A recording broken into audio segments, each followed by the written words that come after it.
BA द्वितीय वर्ष की संस्कृत ऑनलाइन कक्षा में प्रिय विद्यार्थियों, आपका एक बार पुनः इस कक्षा में हार्दिक स्वागत है। अभिज्ञान शाकुंतल पुस्तक का हम निरंतर अध्ययन कर रहे हैं।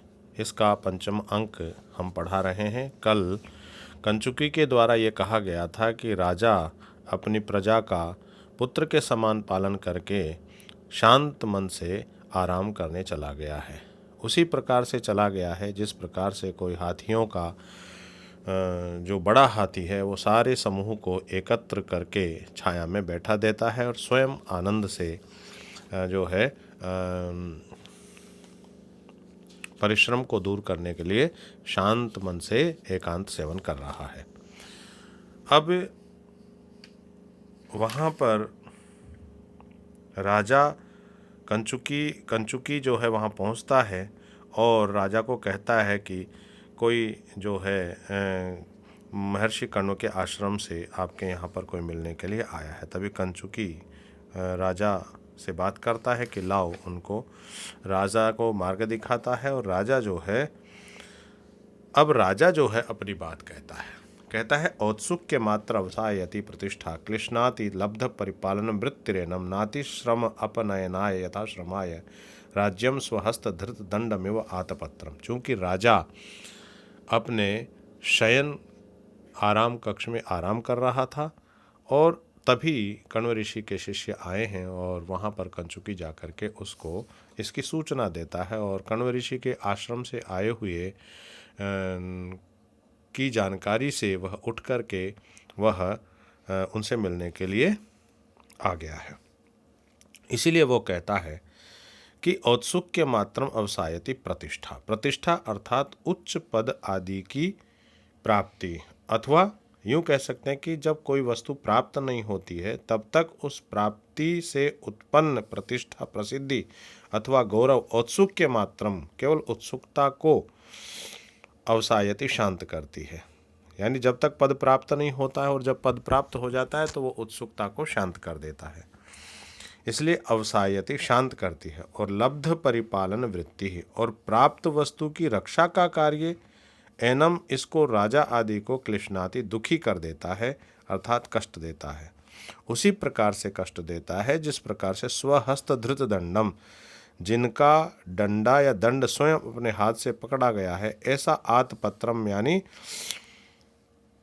आतपत्रम इव राज्यम, छाते के समान राज्य या शासन अति श्रम अपनयनाय न, थकान को उतना अधिक दूर करने के लिए नहीं होता, यथा श्रमाय जितना कि और अधिक थकान के लिए वह होता। यानी अगर छत्ता आपने पकड़ रखा है तो छत्ता यद्यपि आपके कष्ट को दूर करने के लिए होता है, लेकिन वह उससे भी अधिक आदमी को थका देता है क्योंकि हाथ को एक जगह स्थापित करना पड़ता है।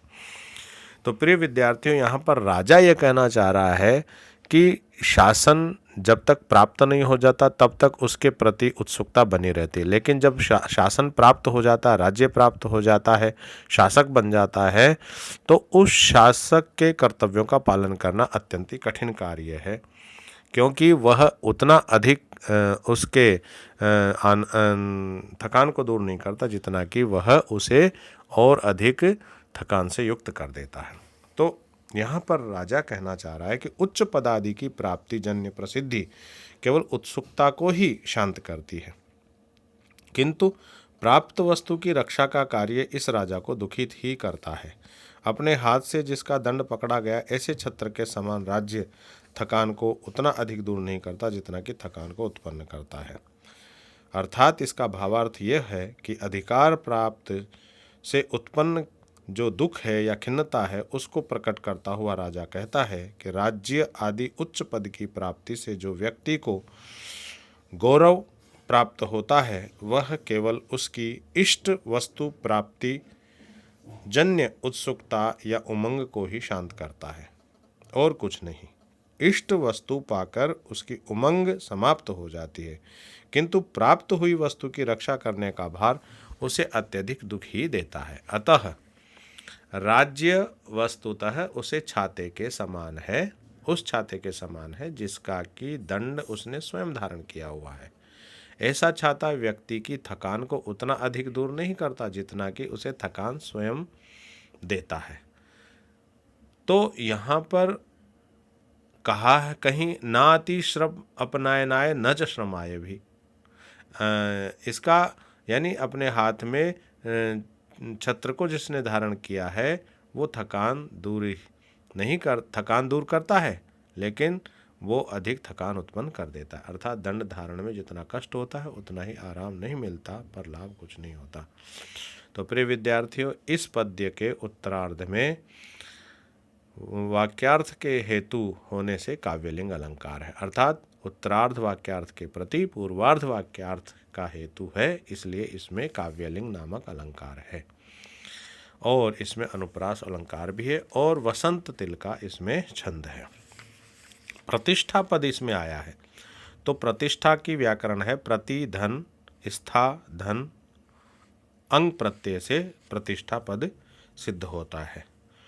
अवसायति यह क्रिया है, तो अव उपसर्ग पूर्वक सो अंतकर्मणि णिच धातु से लट प्रत्यय करके यह पद सिद्ध होता है।